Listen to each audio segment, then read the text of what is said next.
భద్రాద్రి జిల్లా Yellandu police sub division ఆధ్వర్యంలో మాదక ద్రవ్యాలపై అవగాహన ర్యాలీ చేపట్టారు. ఈ ర్యాలీలో పోలీసు శాఖతో పాటు అటవీ ఎక్సైజ్ శాఖ, అగ్నిమాపక అధికారులు, సిబ్బంది, పాఠశాలలు, ఉపాధ్యాయులు, విద్యార్థులు పాల్గొన్నారు. మత్తు పదార్థాలకు అలవాటు పడితే జీవితం నాశనం అవుతుందని డీఎస్పీ చంద్రభాను, సిఐ భక్తులు సత్యనారాయణ చెప్పారు. యువత, విద్యార్థులు వాటికి దూరంగా ఉండాలని, గుట్కాలు, మత్తు పదార్థాలు విక్రయించే ప్రాంతాల సమాచారం తెలిసినప్పుడు పోలీసులకు తెలియచేయాలని సూచించారు.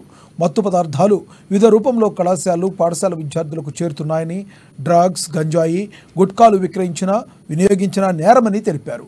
గుట్కాలు విక్రయిస్తూ పద్ధతి మార్చుకునే వారిపై అవసరమైతే రౌడీ షీట్లు కూడా ఓపెన్ చేస్తామని హెచ్చరించారు.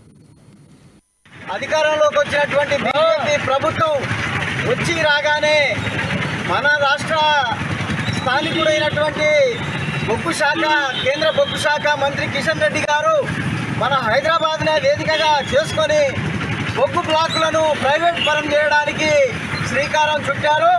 60 బొగ్గు బ్లాకులను ప్రైవేట్ పరం చేస్తుండ్రు.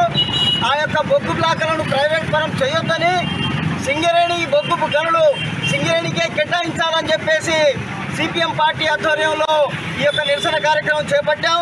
మొత్తం 200 బొగ్గు బ్లాకులను ప్రైవేట్ పరం చేయాల్సినటువంటి లక్ష్యంగా బీజేపీ ప్రభుత్వం కుట్రలు పన్నుతుంది. ఒకవైపు సింగరేణి బొగ్గు బ్లాకులన్నీ కూడా, కోల్ ఇండియా బ్లాకులు, సింగరేణి బ్లాకులన్నీ కూడా ప్రైవేట్ పరం చేస్తూ, ఇంకోవైపు మేము సింగరేణిని ప్రైవేట్